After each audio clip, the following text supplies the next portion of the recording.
चलेगा। जय हिंद दोस्तों, मिशन राजगीर यूट्यूब चैनल में आप सभी का स्वागत है। आज हम लोग का हैंड रिटेन का जो है डिस्कशन शुरू करते हैं। इसका पीडीएफ आपको मिशन राजगीर टेलीग्राम चैनल पे मिल जाएगा, वहाँ से आप इसका सेट लगा सकते हैं। तो चलिए पहला क्वेश्चन से हम लोग स्टार्ट करते हैं। पहला क्वेश्चन देखिए, समुद्रगुप्त का दरबारी कवि कौन था? समुद्रगुप्त का दरबारी कवि हरिसेन था। इलाहाबाद प्रशस्ति लेख कौन लिखा है? हरिसेन का ही है। ठीक है, अभी कवि किसका है? हाँ, उस अभी कवि का जो है हर्ष जो है ना, किसके समय में था? अभी कवि नहीं, हर्ष जो है ना, हर्ष जो है ये कश्मीर का शासक था। हर्ष जो है कश्मीर का शासक था। इसी के समय में कल्हण राजतरंगिणी लिखा है। कल्हण राजतरंगिणी लिखा है हर्ष के समय में। ठीक है, राजतरंगिणी में कितना तरंग था? 8 तरंग था, याद रखिएगा। चलिए उसके बाद आइए दूसरा नंबर, फाहियान किसके समय में भारत आया था? फाहियान चंद्रगुप्त द्वितीय के समय में भारत आया था। हाँ, चंद्रगुप्त द्वितीय को विक्रमादित्य, टोटल कितना विक्रमादित्य हुआ भारत में? 14 विक्रमादित्य हुआ, जिसमें सबसे शक्तिशाली चंद्रगुप्त द्वितीय। हर्षवर्धन हेनसांग के समय में आया था, और समुद्रगुप्त को भारत का नेपोलियन कहा जाता है। चलिए, नेपोलियन मतलब वो जैसे नेपोलियन जीत लिया था ना, उसी तरह समुद्रगुप्त भी दक्षिण भारत और उत्तर भारत पे जीता था। इसलिए चंद्रगुप्त द्वितीय का राज कवि कौन था? साब। चंद्रगुप्त द्वितीय का राज कवि साब था। ठीक है, हरिसेन जो है ना, किसका था? हरिसेन किसका दरबारी कवि था? समुद्रगुप्त का था। बाणभट्ट ने हर्षवर्धन का था। और यह इसका पुस्तक कौन सा है? हर्षचरित। हाँ, कादम्बरी। हर्षचरित और कादम्बरी बाणभट्ट का पुस्तक है। चलिए, चंद्रगुप्त द्वितीय के समय में विद्या का प्रमुख केंद्र कौन था? पाटलिपुत्र और उज्जैनी। चंद्रगुप्त द्वितीय के समय विद्या का प्रमुख केंद्र, याद रखिएगा, पाटलिपुत्र और उज्जैनी। मथुरा जो है ना, सूती वस्त्र के लिए फेमस था। किसके समय में? हर्षवर्धन के समय। हर्षवर्धन के समय में मथुरा जो है सूती वस्त्र के लिए फेमस था। परम भागवत की उपाधि धारण करने वाला प्रथम गुप्त शासक कौन था? समुद्रगुप्त। परम भागवत की उपाधि धारण करने वाला प्रथम गुप्त शासक समुद्रगुप्त। चंद्रगुप्त प्रथम ने महाधिराज की उपाधि धारण किया था। हाँ, चलिए, मरणासन राजकुमारी का चित्र किस गुफा संख्या में मिलता है? गुफा संख्या 16 को मरणासन राजकुमारी का चित्र मिलता है। गुफा संख्या 10 को विश्वकर्मा गुफा कहा जाता है। गुफा संख्या 17 को क्या कहा जाता है? चित्रशाला। गुफा संख्या 17 को चित्रशाला किसके बारे में बताता है? गौतम बुद्ध के बारे में। कहाँ का गुफा था? महाराष्ट्र में। क्या अजंता महाराष्ट्र में है? अजंता में कितना गुफा है? 29 गुफा। एलोरा में 34 गुफा। ऐसी भूमि जो जंगली होती थी उसे क्या कहा जाता था? अपराध। जंगली भूमि को अपराध कहा जाता था। क्षेत्र मतलब कृषि करने योग्य भूमि को क्षेत्र कहा जाता था। वस्तु, वास करने वाली भूमि को वास्तु कहा जाता था। शील भूमि किसको कहा जाता है? जो जोतने योग ना हो, जो जोतने योग ना हो उसको शील भूमि कहा जाता था। चलिए उसके बाद आइए, गुप्त लोग किसके सामंत थे? गुप्त कुषाण का सामंत था। ठीक है, कुषाण का। वहीं सातवाहन बोलेगा तो वाकाटक का। सातवाहन वाकाटक का था। देवी चंद्रगुप्तम के लेखक कौन है? विशाखदत्त। मुद्रा राक्षस भी विशाखदत्त का है। ठीक है, और आर्यभट्ट तो कौन सा पुस्तक लिखे हैं? आर्यभट्टयम सूर्य सिद्धांतम। वीरसेन। वीरसेन कौन था? चंद्रगुप्त द्वितीय का संधि विग्रह सचिव कौन था? वीरसेन। चंद्रगुप्त द्वितीय का संधि विग्रह सचिव वीरसेन था। कालिदास का कौन सा पुस्तक है? अभिज्ञान शाकुंतलम है, मेघदूतम है, ऋतु संहारम है।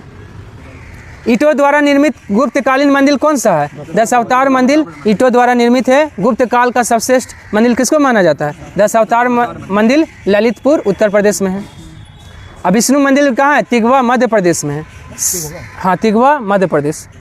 और शिव मंदिर कहाँ है? ये भूमरा मध्य प्रदेश में है। गुप्तों का राज्य चिन्ह क्या था? गरुड़। गुप्तों का राज्य चिन्ह गरुड़ था। क्या बोले? शिव मंदिर भूमरा मध्य प्रदेश में। गुप्तों का राज्य चिन्ह था गरुड़। ठीक है, दिनार क्या था? गुप्तों के समय स्वर्ण सिक्का को दिनार कहा जाता था, और चांदी के सिक्का को रुपया कहा जाता था। चलिए, और गुप्तों का बोलेगा मुख्य धर्म क्या था? वैष्णव धर्म। वैष्णव धर्म था। चंद्रगुप्त प्रथम राजगद्दी पर कब बैठा था? 319 से 20 के बीच में बैठा था। कौन सा संवत चलाया था? गुप्त संवत। गुप्त संवत 319-20 में चलाया है।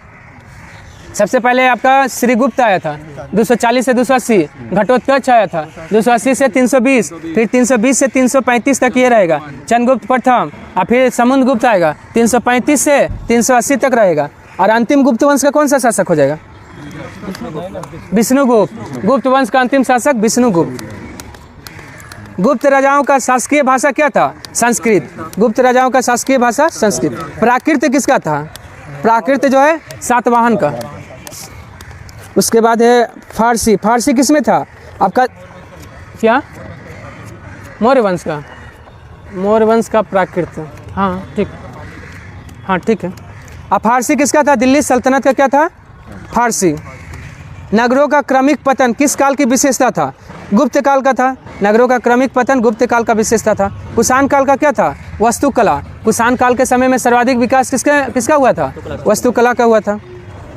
चलिए, सातवाहन तो शीशा वाला सिक्का के लिए फेमस है। या जो आप पूछता है ना किसका इतिहास जो है ना अभिलेखों के आधार पर लिखा गया है। सातवाहन का इतिहास अभिलेखों के आधार पर लिखा गया है। मौर्य तो अपने साम्राज्य विस्तार के लिए जाना जाता है। नवरत्नों में कौन फलित ज्योतिष का विद्वान था? छपनक। छपनक जो था फलित ज्योतिष का विद्वान था। अमर सिंह क्या था? कोशकार। अमर सिंह कोशकार था। शंकु वास्तुकार। वास्तुकार कौन था? शंकु। वराहमिहिर खगोल विज्ञानी। खगोल विज्ञानी कौन था? वराहमिहिर। ये सब किसके दरबार में रहता था? चंद्रगुप्त द्वितीय के दरबार में रहने वाला नवरत्न था। और किसके दरबार में नवरत्न रहता था? अकबर। अकबर के दरबार में भी नवरत्न रहता था। और गुप्त साम्राज्य की स्थापना किस स्थान पे हुआ था? गुप्त साम्राज्य की स्थापना कौशाम्बी। कौशाम्बी के निकट प्रयाग में हुआ था ना, प्रयाग के निकट कौशाम्बी में हुआ था। कब हुआ था? 3री शताब्दी में। ठीक है। अशोक के समय जनपदीय न्यायालय का न्यायाधीश कौन होता था? राजुक। अशोक के समय में जनपदीय न्यायालय का न्यायाधीश राजुक। और अशोक के समय में जो है प्रांतों को कितना प्रांत था? 5, जो प्रांतों को चक्र कहा जाता था। हरिविजय नामक प्राकृतिक काव्य ग्रंथ किसने लिखा है? सर्वसेन। हरिविजय नामक प्राकृतिक काव्य ग्रंथ लिखा है सर्वसेन ने। और परवरसेन द्वितीय का है सेतुबंध। सेतुबंध कौन लिखा है? परवरसेन द्वितीय। चलिए, अब विष्णु शर्मा तो पंचतंत्र लिखा है। वाकाटक राजवंश के वसीम शाखा का सर्वाधिक शक्तिशाली शासक कौन था? हरिसेन। हरिसेन जो था ना वाकाटक राजवंश का वसीम शाखा का सर्वाधिक शक्तिशाली था। ऐसे वाकाटक वंश का संस्थापक कौन था? विंध्य शक्ति। विंध्य शक्ति था। सबसे प्रसिद्ध पार्थियाई राजा कौन था? गोंडो फर्निस। गोंडो फर्निस सबसे प्रसिद्ध पार्थियाई राजा था। ठीक है। और रुद्रदामन प्रथम। सबसे प्रतापी शक राजा कौन था? रुद्रदामन प्रथम था, जिसने सुदर्शन झील का पुनरुद्धार कराया था। नहीं, निर्माण कराया था चंद्रगुप्त मौर्य। पुनरुद्धार कराया है रुद्रदामन। हालांकि अशोक भी कराया है। और कौन कराया है? और एक व्यक्ति आता है अस्कंदगुप्त। टोटल 4 व्यक्ति का सुदर्शन झील में योगदान है। हाँ, सबसे पहले चंद्रगुप्त मौर्य, उसके बाद अशोक उसका यह करवाया था, फिर करवाया है रुद्रदामन प्रथम, और फिर करवाया है अस्कंदगुप्त। और सेंट थॉमस, पूछता सेंट थॉमस ईसाई धर्म का प्रचार करने के लिए किसके समय में आया था? हाँ, गोंडो फर्निस के समय ना। गोंडो फर्निस ही ना था। देखिए तो एक बार यहाँ देखिए, गोंडो फर्निस के समय में आया था। चलिए, उसके बाद है आपका मऊ। मऊ क्या था? प्रथम शक राजा कौन था? मऊ। हाँ, वही संस्थापक था शक वंश का। ऑस्ट्रेलिया और न्यू गिनी के बीच कौन सा जल संधि है? ऑस्ट्रेलिया और न्यू गिनी के बीच है टोरेस जल संधि। और बॉस किसके बीच है? तस्मानिया और ऑस्ट्रेलिया के बीच। तस्मानिया और ऑस्ट्रेलिया के बीच है बॉस जल संधि। कुक जल संधि उत्तरी और दक्षिणी न्यूजीलैंड के बीच है। उत्तरी और दक्षिणी न्यूजीलैंड के बीच कुक जल संधि है। मलक्का जल संधि अंडमान सागर और दक्षिणी चीन सागर के बीच मलक्का जल संधि है। मलक्का अंडमान सागर और दक्षिणी चीन सागर के बीच। विश्व में कहवा की मंडी किसे कहा जाता है? साओ पाउलो को विश्व में कहवा की मंडी कहा जाता है। कहवा पतन किसको कहा जाता है? सेंटोस। कहवा पतन आपको सेंटोस को कहा जाता है। और कहवा बगान बोलेगा ना तो फजेंडा। तीनों अलग अलग याद रखेगा। कहवा बगान फजेंडा, कहवा पतन पोर्ट बोलेगा तो सेंटोस, और कहवा की मंडी साओ पाउलो। Sao Paulo. चेको का मैदान कहाँ? अर्जेंटीना में। अर्जेंटीना में चेको का मैदान ये भी कहवा के लिए है, सॉरी कपास के लिए है। चेको का मैदान जो है ना कपास के लिए अर्जेंटीना में है। ऑस्ट्रेलिया महाद्वीप का सर्वोच्च पर्वत कौन सा है? ऑस्ट्रेलिया महाद्वीप का सर्वोच्च पर्वत माउंट कोसेस्कू। माउंट कोसेस्कू है। माउंट मैकिनले उत्तरी अमेरिका का। उत्तरी अमेरिका का सर्वोच्च चोटी माउंट मैकिनले। विंसन मासिफ अंटार्कटिका का सर्वोच्च चोटी विंसन मासिफ है। माउंट एल्ब्रूस यूरोप का सर्वोच्च चोटी कौन है? माउंट एल्ब्रूस, जो रूस में है। टोंगा गर्त किस महासागर में स्थित है? टोंगा गर्त जो है ना प्रशांत में है। टोंगा गर्त कहाँ है? प्रशांत में है। अटलांटिक में है प्यूर्टो रिको, प्यूर्टो रिको गर्त बोलेगा तो अटलांटिक में है। सुंडा गर्त कहाँ है? हिंद महासागर, सुंडा गर्त हिंद महासागर। प्रशांत महासागर में कुल कितने गर्तों को खोजा गया है? प्रशांत महासागर में है 32। देखिए कुल खोजा गया है 57, जिसमें से 32 प्रशांत महासागर में खोजा गया है, 19 है अटलांटिक महासागर में और 6 है हिंद महासागर में। तो टोटल हो गया 57। 6 हिंद महासागर, 32 आपका प्रशांत, 19 अटलांटिक, 6 हिंद महासागर, कुल 57 गर्त का खोज हुआ है। नकल करने में कुशल पक्षी कौन होता है? लायर बर्ड नकल करने में कुशल पक्षी होता है। कोआला क्या होता है? यह कोआला, हाँ मतलब उल्लू की तरह बोलिए, ये पेड़ पे रहता है, रात में जगता है, दिन में सोता है, यूकेलिप्टस का पत्ती खाता है। हाँ ये ओंगता है मतलब जगता है। एमू क्या है? ना उड़ने वाला पक्षी। एमू, हाँ एमू, कीवी और रिया। एमू सॉरी एमू, शुतुरमुर्ग और रिया, 3 गो पक्षी ऐसा है जो उड़ नहीं सकता है। कीवी भी है और कीवी ना उड़ सकने वाला पक्षी है। एमू और कीवी, रिया भी है। 3 और कीवी भी है। और एक कौन बोले? शुतुरमुर्ग है। शुतुरमुर्ग भी जो है वो भी नहीं, हाँ वो भी नहीं उड़ता है। ठीक है टोटल 4 गो हो गया। हाँ हाँ हाँ अच्छा वो दौड़ता है नहीं, ना 3 को याद रखिएगा, एमू, कीवी और रिया, 3 गो नहीं उड़ सकता। चलिए सबसे अधिक लवणता वाला महासागर कौन है? अटलांटिक महासागर सबसे अधिक लवणता वाला। इसका आकार कैसा है? एस आकार का है। प्रशांत महासागर का आकार कैसा है? त्रिभुजाकार है। और वान झील का जो है ना लवणता सबसे ज़्यादा बोलेगा किस झील में है? तुर्की का वान झील में सबसे ज़्यादा लवणता है। सागर भी, हाँ नहीं लवणता सबसे ज़्यादा है तुर्की का वान झील। लेकिन उसमें देता है मृत सागर में 330%। 338 है तुर्की का। भारत में तरंग ऊर्जा प्राप्त करने का षड्यंत्र कहाँ लगा है? बीजिन जाम में लगा है, जो केरल में है, केरल के तिरुवनंतपुरम में है। यहाँ लगा है, क्या लगा है? तरंग ऊर्जा प्राप्त करने का षड्यंत्र। पूर्वी घाट का सर्वोच्च चोटी कौन है? जिंदागाड़ा है। हाँ पूर्वी घाट का सर्वोच्च चोटी जिंदागाड़ा है, जो कहाँ है? जिंदागाड़ा आंध्र प्रदेश में। ना महेंद्रगिरी तीसरा है, महेंद्रगिरी तीसरा, दूसरा है अमकोंडा। हाँ दूसरा अमकोंडा, तीसरा महेंद्रगिरी, आंध्र प्रदेश। कौन सा भैया? अरावली का तो गुरु शिखर है, सर्वोच्च चोटी है वो।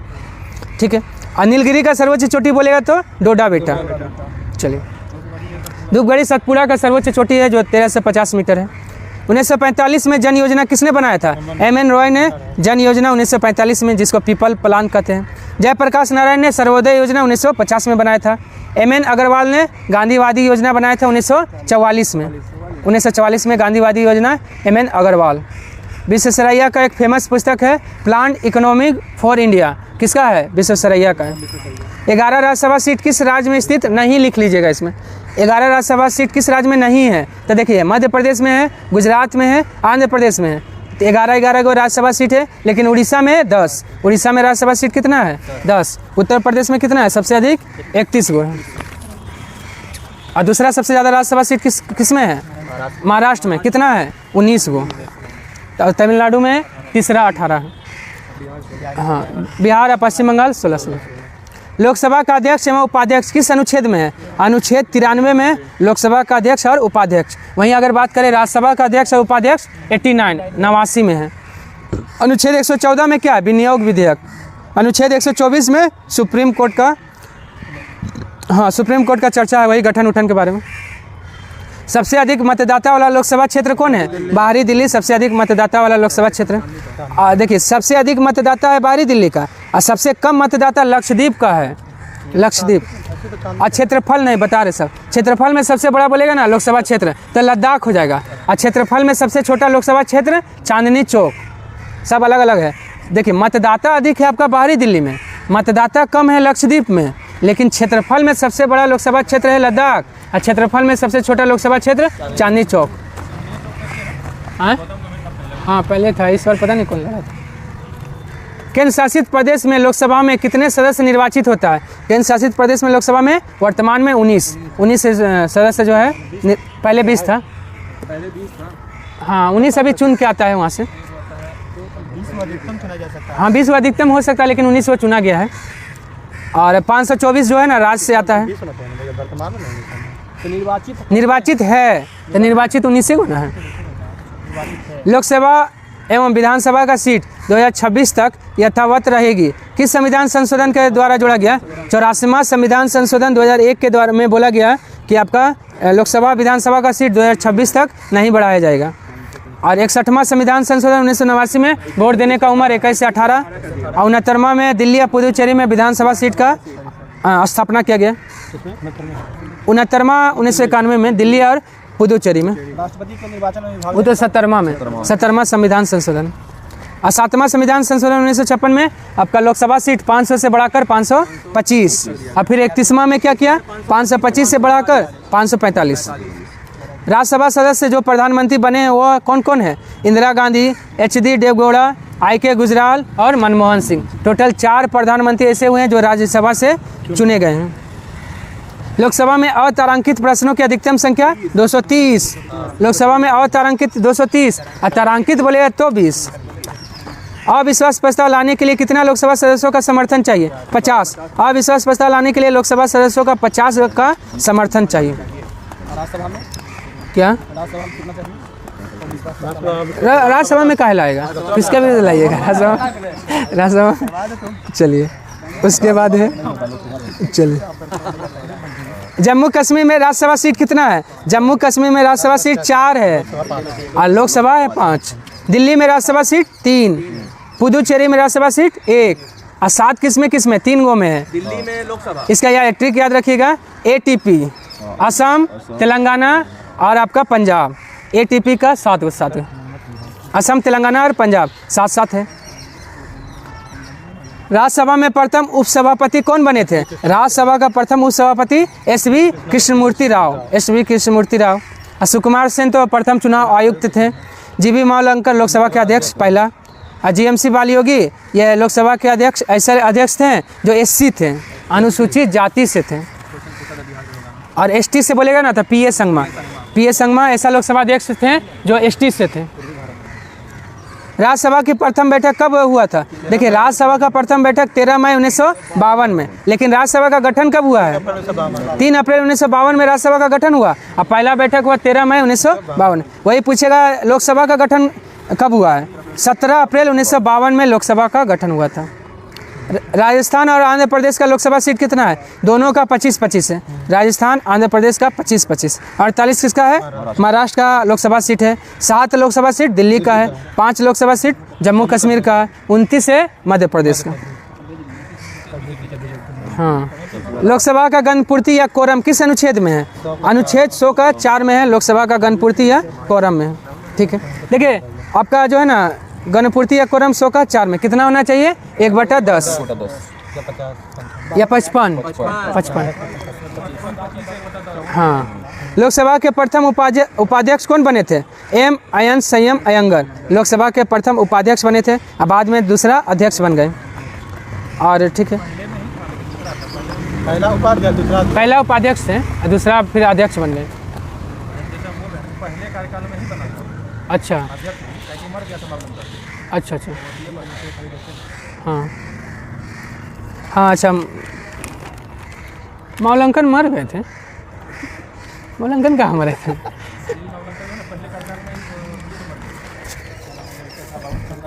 कार्यकाल में मृत्यु हुआ है मावलंकन का, ऐसा तो लोकसभा में नहीं देखा। अच्छा देखिए, तो देखिए मोबाइल में देखिए। उसके बाद चुंबकीय अक्ष भौगोलिक अक्ष के साथ कितना डिग्री का कोण बनाता है? 56 तक, यानी मृत्यु यानी हुआ है तो ना, पूरा कार्यकाल नहीं किया। ठीक है, बोले चुंबकीय अक्ष भौगोलिक अक्ष के साथ कितना डिग्री का कोण बनाता है? 18 डिग्री का कोण बनाता है। चुंबकीय सुई किस दिशा को इंगित करता है? उत्तर दिशा को इंगित करता है। अगर दोनों रहे ना तो उत्तर मारिए, दोनों में से एक चुनना है ना। हाँ, तो उत्तरे होगा। फोटोन की खोज किसने किया था? आइंस्टीन ने। फोटोन का खोज आइंस्टीन ने। पोजिट्रॉन का खोज एंडरसन। न्यूट्रिनो की खोज पाउली। पाई मेसन की खोज युकावा। लोहा और निकेल का क्यूरी ताप क्रमशः कितना होता है? लोहा का क्यूरी ताप होता है 770 डिग्री सेल्सियस और निकेल का 358 डिग्री सेल्सियस होता है। भारत में परमाणु कार्यक्रम का पिता किसे कहा जाता है? होमी जहांगीर भाभा को भारत में परमाणु कार्यक्रम का पिता ठीक है। उसके बाद अंतरिक्ष कार्यक्रम का पिता भारत में बोलेगा तो विक्रम साराभाई। उसकी पत्नी जो थी सुशील कुमार मावलंकर 1956 में उनकी मृत्यु के बाद उपचुनाव में निर्विरोध जीत हासिल की। उपचुनाव में, अच्छा। चुनाव हुआ था उसके बाद ये जीते, मतलब मर गए। रदरफोर्ड तो परमाणु मॉडल कौन दिया है? रदरफोर्ड। तात्विक अर्धचालक कौन सा है? सिलिकॉन और जर्मेनियम जो है तात्विक अर्धचालक है। A+B ऑप्शन 4 हो जाएगा। ताप बढ़ाने पे अर्धचालक की चालकता पे क्या है? देखिए, ताप बढ़ाइएगा तो अर्धचालक की चालकता बढ़ेगा, लेकिन ताप बढ़ाइएगा तो चालक का चालकता घट जाएगा। चालक का घटेगा, अर्धचालक का बढ़ जाएगा ताप बढ़ाने पे। ट्रायोड बल्ब का आविष्कार किसने किया? लीडी फॉरेस्ट ने ट्रायोड बल्ब का आविष्कार किया है। और वही डायोड बल्ब का बोलेगा तो फ्लेमिंग। डायोड बल्ब का HD नहीं, फ्लेमिंग सिर्फ। निक होलोन्याक जो ऑप्शन में लिखा हुआ है ना, LED का आविष्कार। LED का आविष्कार निक होलोन्याक। और बार्डिन किसका किया है? आपका ट्रांजिस्टर का। ट्रांजिस्टर का खोज बार्डिन था, साकले था, ये सब। विश्व शिक्षा दिवस और राष्ट्रीय बालिका दिवस कब मनाया जाता है? 24 जनवरी को राष्ट्रीय बालिका दिवस और विश्व शिक्षा दिवस मनाया जाता है। 25 जनवरी को पर्यटन दिवस और मतदाता दिवस। पर्यटन दिवस और मतदाता दिवस 25 जनवरी राष्ट्रीय पर्यटन है। और 30 जनवरी को सर्वोदय दिवस है, कुष्ठ दिवस है, शहीद दिवस है। 3 गो दिवस है। 21 फरवरी को अंतर्राष्ट्रीय मातृभाषा दिवस। शहीद, हाँ। विश्व वानिकी दिवस कब मनाया जाता है? 21 मार्च को विश्व वानिकी दिवस है। 15 मार्च को विश्व उपभोक्ता दिवस। विश्व उपभोक्ता दिवस 15 मार्च। राष्ट्रीय उपभोक्ता दिवस बोले तो दिसंबर, कितना दिसंबर? 24 दिसंबर। 24 दिसंबर को राष्ट्रीय उपभोक्ता दिवस। और 24 मार्च को टीबी दिवस और 27 मार्च को थिएटर या रंगमंच दिवस। विश्व विरासत दिवस कब मनाया जाता है? 18 अप्रैल को विश्व विरासत दिवस। 14 अप्रैल को अम्बेडकर जयंती तो ठीक है, लेकिन राष्ट्रीय जल दिवस याद रखिएगा। राष्ट्रीय जल दिवस कब है? 14 अप्रैल को। और विश्व जल दिवस 22 मार्च। बिहार दिवस भी 22 मार्च। 23 अप्रैल को है विश्व मौसम दिवस। राम मनोहर लोहिया जयंती और भगत सिंह और सुखदेव इस सबको फांसी दिया गया था। 23 मार्च को वही तो नहीं बोल रहे। ओ सॉरी, 23 अप्रैल है ना। ठीक ठीक, मौसम है और राम मनोहर लोहिया जयंती है। भगत सिंह नहीं होगा, वो तो 23 मार्च हो जाएगा। हाँ। 7 अप्रैल को विश्व स्वास्थ्य दिवस। विश्व स्वास्थ्य दिवस 7 अप्रैल। विश्व हिंदी दिवस कब मनाया जाता है? 10 जनवरी को विश्व हिंदी दिवस। राष्ट्रीय हिंदी दिवस 14 सितंबर को मनाया जाता है। 13 फरवरी को रेडियो दिवस और राष्ट्रीय महिला दिवस। राष्ट्रीय महिला दिवस और रेडियो दिवस 13 फरवरी। और एक दिन बाद 14 फरवरी को कौन सा दिवस? बिहार शहीद दिवस। बिहार शहीद दिवस 14 फरवरी। हाँ। फुल फॉर्म ODF का क्या होता है? Open defecation free. ODF मतलब open defecation free. Time magazine person of the year कौन बने हैं? Taylor Swift. Time magazine person of the year Taylor Swift. Sam Altman जो है ना, ये किसका CEO बने हैं? सैम अल्टमैन किसका CEO बने हैं? किसी का बने हैं CEO। चलिए, हाँ देखिए तो सैम अल्टमैन किसका CEO बने हैं? गांधी शांति तीर्थ यात्री पुरस्कार किसको मिला है? श्री गांधी शांति तीर्थ यात्री पुरस्कार मिला है श्री रविशंकर को। यही शुरू किए हैं क्या? आर्ट ऑफ लिविंग, जीवन जीने की कला, श्री रविशंकर ने शुरू किया। हाँ हाँ, ओपन AI का बने। सेम अल्टमैन ओपन AI का बने। चलिए, उसके बाद है इरास्मस पुरस्कार 2024 किसको मिला है? अमिताभ घोष को मिला है इरास्मस पुरस्कार 2024। विश्व प्रकृति संरक्षण दिवस और हेपेटाइटिस दिवस दोनों मनाया जाता है 28 जुलाई को। 12 जुलाई को क्या है? मलाला दिवस है। और 18 जुलाई को मंडेला दिवस है, नेल्सन मंडेला दिवस है। 1990 में मिला था क्या? भारत रत्न। और 93 में आपका नोबेल पुरस्कार। पहले भारत रत्न नेल्सन मंडेला को मिला 90 में, और नोबेल पुरस्कार मिला है 93 में। 29 जुलाई को तो बाघ दिवस मनाया जाता है। और पहला बाघ पर सम्मेलन कब हुआ था? 2010 में पिट्सबर्ग रसिया में। राष्ट्रीय शिक्षा दिवस कब मनाया जाता है? 11 नवंबर को राष्ट्रीय शिक्षा दिवस। अब विश्व शिक्षा दिवस अगर बोलते तो विश्व शिक्षा दिवस 24 जनवरी। 24 जनवरी को विश्व शिक्षा दिवस। वो तो शिक्षक है, शिक्षक दिवस बोलेगा तो राष्ट्रीय शिक्षक दिवस है 5 सितंबर और विश्व शिक्षक दिवस 5 अक्टूबर। चंद्रयान 3 मिशन के डायरेक्टर कौन थे? पी वीर मुथुवेल। हाँ, चंद्रयान 3 के मिशन डायरेक्टर थे। मिशन डायरेक्टर यही थी। और कब छोड़ा गया था? 14 जुलाई 2023 को पहुंचा था 23 अगस्त 2023 को। और कौन सा यान था? LV-M3M4 तीनों का डेट याद रखिएगा। देखिए 22 अक्टूबर 2008 को चंद्रयान 1 और 22 जुलाई 2019 को चंद्रयान 2 और 14 जुलाई 2023 को चंद्रयान 3। सॉरी 14 जुलाई, हाँ ठीक है, 14 जुलाई 2023 को चंद्रयान 3। स्किल इंडिया ने किस राज्य में नर्मदा कला को पुनर्जीवित किया है? जम्मू कश्मीर में। गोडवाओ पुस्तक के लेखक कौन है? वाकपति। गोडवाओ पुस्तक वाकपति का है, ठीक है। उसके बाद बोलेगा ना सोमदेव सूरी का है नीति वाकमित्र। नीति वाकमित्र किसका है? सोमदेव सूरी का है। हमीर महाकाव्य किसका है? नयचंद्र सूरी का है हमीर महाकाव्य। अदाय भाग का जो है जीमूत वाहन है। The world as I see it किसका है? आइंस्टीन का है। The world I see it Einstein का है। अगेंस्ट द स्ट्रीम के लेखक गुनान मिंडल। एशियन ड्रामा भी किसका है? गुनान मिंडल, हाँ गुनान मिंडल का है। फार्म हाउस एनिमल पार्क के लेखक कौन है? जॉर्ज ऑरविल है। द लाइफ ऑफ कंट्रास्ट के लेखक डायना मोस्की है, डायना मोस्की। गुलिवर्स ट्रेवल्स के लेखक कौन है? जोनाथन स्विफ्ट हैं। लीडर्स पुस्तक के लेखक रिचर्ड निक्सन। लीडर्स किसका है? रिचर्ड निक्सन का। निम्न में से कौन सा पॉलीमर नहीं है? तो देखिए नाइलॉन, टेफ्लॉन, कैप्रोलेक्टम तीनों पॉलीमर है, लेकिन पॉलीस्टाइलिन ये पॉलीमर नहीं है। ऑप्शन 4 हो जाएगा 72 का। 73 में आइए, निम्न में से कौन सा कृत्रिम पदार्थ नहीं है? फाइब्रोइन जो है ना कृत्रिम पदार्थ नहीं है, यह जो है ना प्राकृतिक है। लेक्जोन, नियोप्रीन, टेफ्लॉन ये तीनों क्या है? कृत्रिम है। कौन एक गैर सेलुलोजी रेशे का उदाहरण है? नायलॉन एक गैर सेलुलोजी रेशे का उदाहरण है। एलपीजी सिलेंडर के रिसाव से उत्पन्न दुर्गंध किसके कारण होता है? इथाइल मरकेप्टन के कारण गंध होता है। गैसोहॉल एक मिश्रण है गैसोलीन और एथेनॉल का। गैसोहॉल मिश्रण है गैसोलीन और एथेनॉल का। निम्न में से कौन सा पेट्रोलियम परिसंस्करण का उपोत्पाद है? एस्फॉल्ट क्या है? पेट्रोलियम परिसंस्करण का उपोत्पाद है, मतलब कचरा वाला भाग है सबसे, हाँ नीचे वाला। हाइड्रोजन विजन 2025 संबंधित है पेट्रोलियम उत्पाद का संरक्षण से। पेट्रोलियम उत्पाद के संरक्षण से संबंधित है हाइड्रोजन विजन 2025।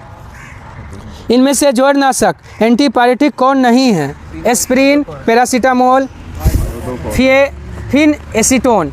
फिन एसीटीन भी जो है ना तीनों क्या है? आपका जौरनाशक है, लेकिन आइडोफॉर्म क्या है? पूर्तिरोधी है। आइडोफॉर्म पूर्तिरोधी है, तो ऑप्शन 4 हो जाएगा 79 का। भोजन में मोनोसोडियम ग्लूटामेट का उपयोग किया जाता है रंग को बढ़ाने नहीं, स्वाद बढ़ाने में और भोजन को सुरक्षित रखे। ऑप्शन 4 हो जाएगा B+C। स्वाद बढ़ाने और सुरक्षित रखने में आपका मोनोसोडियम ग्लूटामेट का प्रयोग किया जाता है। सोडियम बेंजोएट होता है, लेकिन मोनोसोडियम ग्लूटामेट भी होता है। घरेलू प्रशीतकों रेफ्रिजरेटर में प्रयुक्त प्रशीतक कौन है? फियोन गैस होता है। निम्न में से सबसे मीठा चीनी कौन है? फ्रक्टोज सबसे मीठा होता है। एस्पिरिन कहाँ से मिलती है? एक पेड़ से मिलती है। एस्पिरिन क्या है? एंटीपायरेटिक है। कौन एक शांतिकारक औषधि के रूप में प्रयोग होता है? पोटेशियम ब्रोमाइड हो गया। एंटीबायोटिक्स अधिकांशतः प्राप्त होता है जीवाणु से। नहीं जी, जीवाणु से। देखिए तो एंटीबायोटिक्स तो ना जीवाणु होना चाहिए। देखिए कब से कब ये बनने लगा? एंटीबायोटिक्स जीवाणु, बैक्टीरिया वही। हाँ तो सही है। एंटीबायोटिक्स जो है किससे होता है? जीवाणु से होता है। जीवाणु से मतलब प्राप्त किया जाता है, तो ना ये विषाणु से जो बीमारी होता है उससे रक्षा नहीं कर पाता है। ये क्वेश्चन भी आता है। क्लोरोमाइसेटिन क्या है? ये टाइफाइड नाशी दवा है। क्रिस्टल वायलेट पूर्तिरोधी है। क्यूनिन मलेरिया रोधी है। एस्पिरिन दर्द निवारक है। एस्पिरिन क्या है? दर्द निवारक है। कोलेकैल्सिफेरॉल रासायनिक नाम किस विटामिन का है? विटामिन D3 का रासायनिक नाम कोलेकैल्सिफेरॉल है। आर्गोकैल्सिफेरॉल बोलेगा तो विटामिन D2 का है। चलिए अब B9 का क्या है? B9 बोलिए चाहे B11 बोलिए, फोलिक अम्ल। और D का तो कैल्सिफेरॉल। किसके अवशोषण में विटामिन C मदद करता है? लोहे के अवशोषण में विटामिन C मदद करता है। राइबोफ्लेविन की कमी से कौन सा रोग होता है? किलोसिस, मतलब विटामिन B2 का कमी से किलोसिस रोग होता है। अब पेलाग्रा किससे होता है? विटामिन B3 का कमी से पेलाग्रा होता है। भारतीय पशु चिकित्सा अनुसंधान केंद्र कहाँ है? इज्जत नगर में है, हाँ उत्तर प्रदेश में है। मांस नहीं तो दिल्ली है जी, मांस पोल्ट्री फार्म दिल्ली है। स्टार्च को चलिए एक छूट गया। राष्ट्रीय जैविक एवं प्राकृतिक खेती केंद्र कहाँ? प्रयागराज में है। स्टार्च को जल अपघटन से ग्लूकोज बनाने वाला एंजाइम कौन है? एमाइलेज हो जाएगा। कौन सा एंजाइम ग्लूकोज को एथेनॉल में परिवर्तित करता है? जाइमेज क्या करता है? ग्लूकोज को एथेनॉल में परिवर्तित कर देता है। सासुर मठ कहाँ है? लाहौर स्पीति हिमाचल प्रदेश में है। नामग्याल मठ ये भी हिमाचल प्रदेश में है। अरिष्टनेमी 22वां का जो जैन तीर्थंकर है उनका चिन्ह था शंख, और अरनाथ 18वां है उनका चिन्ह है मीन। अरनाथ 18वां है उनका चिन्ह क्या है? मीन है। चलिए अब आइए अगला 101 नंबर आइए। कौन सा एक शिकारी एवं संग्राहक जनजाति है? खोंड और बैगा। खोंड और बैगा दोनों क्या है? शिकारी के साथ संग्राहक जनजाति है। और भील और नागा जनजाति क्या है? झूम खेती करने वाला जनजाति है। हाँ, भेड़ों के झुंड को क्या कहते हैं? रेवड़। ये सब NCERT का क्वेश्चन है। भेड़ों के झुंड को कहते हैं रेवड़। बेवड़ किसको कहते हैं? बेवड़ जो है ना मध्य प्रदेश में झूम का खेती करती है। हाँ, बेवड़ मध्य प्रदेश में पाई जाती है, झूम का खेती करता है। जनजाति है ना? नहीं जनजाति नहीं है, मतलब झूम का एक क्या बोलिएगा प्रकार में है। हाँ, झूम के खेती को मध्य प्रदेश में बेवड़ कहा जाता है। बेवड़। मालवाड़ी बंदोबस्त व्यवस्था का जन्मदाता कौन है? Holt Mackenzie. मालवाड़ी व्यवस्था कब? 1822 में। हाँ 1822 में। और अस्थाई बंदोबस्त बोलेगा 1793 में, कॉर्नवालिस और जॉन सॉर। और रेतवाड़ी व्यवस्था बोलेगा टॉमस मुंद्रो और बाद में रीड। रेतवाड़ी व्यवस्था कब है? 1792 में। रेतवाड़ी 1792 में, अस्थाई बंदोबस्त 1793 में, और आपका एक और है मालवाड़ी 1822। तीनों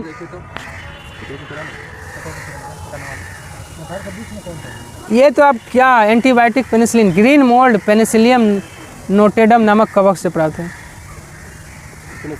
पेनिसिलिन के बारे में बोल रहा है। पेनिसिलिन कवक से प्राप्त होता है। सही बात है, कवक का नाम दिया है।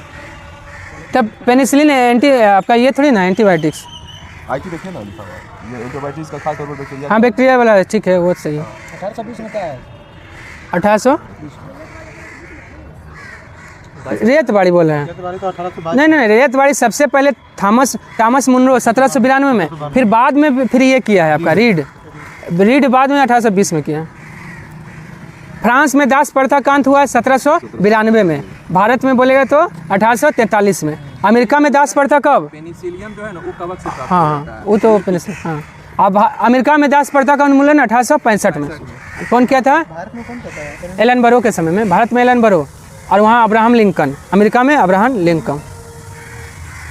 ब्रिटेन का प्रसिद्ध कवि और कलाकार कौन था? विलियम मॉरिस जो है ना ब्रिटेन का प्रसिद्ध कवि और कलाकार था। लुई फिशर जो है ना पूछेगा भारत छोड़ो आंदोलन के समय गांधी जी के साथ में कौन था पत्रकार? तो लुई फिशर। अब वे मिलर कब था गांधी जी के साथ? ये 1930 में सविनय अवज्ञा आंदोलन में गांधी जी के साथ थे। ये भी पत्रकार था। और रस्किन का कौन सा पुस्तक है? अनटू द लास्ट किसका है? जॉन रस्किन का है। अवध पर किस वर्ष सहायक संधि थोपा गया था? 1801 में अवध पर सहायक संधि थोपा गया था। और उसके बाद लेकिन अवध को मिलाया गया था कब? कुशासन के आधार पे 1856 में डलहौजी मिलाया है। 1843 में सिंध को मिलाया गया था। 1849 में किसको मिलाया गया था? पंजाब को। और 1850 में सिक्किम को। 1857 विद्रोह के समय बैरकपुर में कौन ब्रिटिश कमांडिंग ऑफिसर था? हेरसे। बैरकपुर में ब्रिटिश कमांडिंग ऑफिसर हेरसे था। यहीं से 1857 का विद्रोह का जो है ना आग लगा था, शुरू नहीं हुआ था, चिंगारी लगा था। कहाँ से? बैरकपुर से। मंगल पांडे लगाया था, हाँ पश्चिम बंगाल में। अब वक्त खां तो दिल्ली से सैन्य नेतृत्व किया था। अजीमुल्ला खां कहाँ से? फतेहपुर से। अजीमुल्ला फतेहपुर से। और मौलवी अहमदुल्ला फैजाबाद से। क्या बोले? वक्त खां दिल्ली से सैन्य नेतृत्व किया था। ऐसे बहादुर खां वहाँ का बहादुर शाह जफर, हाँ नहीं मतलब हेड थे। 1857 की क्रांति का हेड थे। हाँ, वक्त खां को सेनापति बनाया था। मंगल पांडे ने लेफ्टिनेंट बाग और ह्यूसन को गोली कब मार दिया था? 29 मार्च 1857 में। मंगल पांडे किस बटालियन से जुड़ा हुआ था? 34वीं NI। हाँ, NI 34 NI से जुड़ा था। और ठीक है, मंगल पांडे को फांसी कब मिला है? 8 अप्रैल 1857 में। अब बिहार में पूछेगा पहला 1857 की क्रांति कहाँ शुरू हुआ था? देवघर के रोहनी से। देवघर के रोहनी से कब? 16 जून 1857। 16 जून 1857। और कौन सा रेजिमेंट था? 32वीं रेजिमेंट था। बिहार से मतलब देवघर से 32वीं रेजिमेंट था। और 1857 की क्रांति जो शुरू हुआ था मेरठ से, वहाँ पे कौन सा जो है ना बटालियन था? 20 NI। किस ब्लॉक में धातु, अधातु और उपधातु सभी तत्व पाया जाता है? पी ब्लॉक में पाया जाता है। एस ब्लॉक कौन सा हो गया?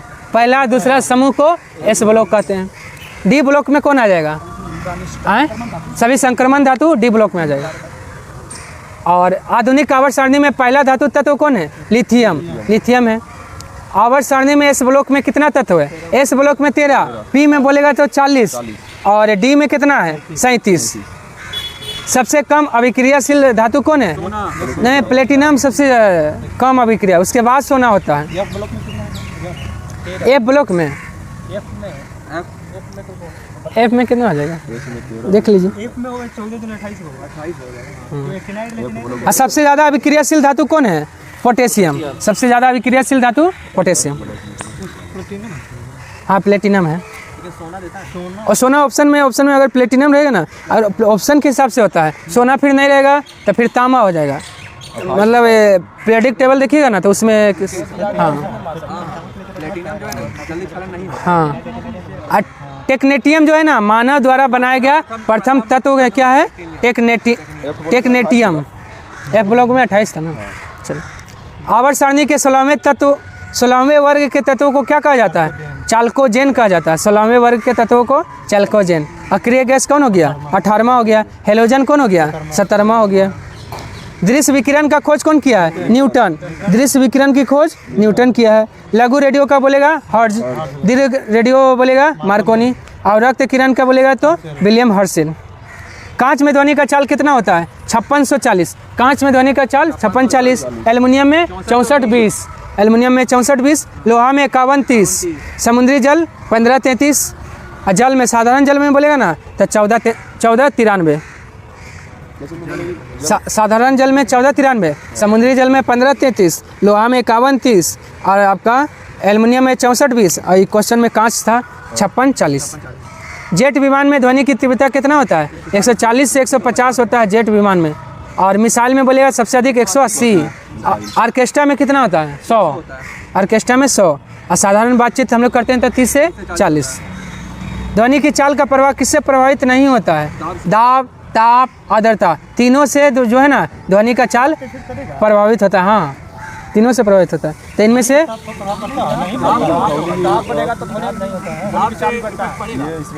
किससे नहीं होगा? नहीं पड़ेगा। प्रेशर यानी दाब। दाब से नहीं होगा, ताप से होगा। देखिए, टेम्परेचर बढ़ेगा तो ध्वनि दाब नहीं होता। मैं साइंस कहाँ गया? इसमें देखिए, इसमें खोल दाब बढ़ने पर टेम्परेचर भी ठीक होता है, प्रेशर भी कम होता है। दाब बोल रहे हैं हम, दाब नहीं होना चाहिए। देखिए यहाँ दिया है, टेम्परेचर के कारण वायु में ध्वनि का वायु के दाब पर निर्भर नहीं करता। दाब पे नहीं करेगा, दाब पे निर्भर नहीं करेगा। अच्छा, दाब पे नहीं होना चाहिए ना।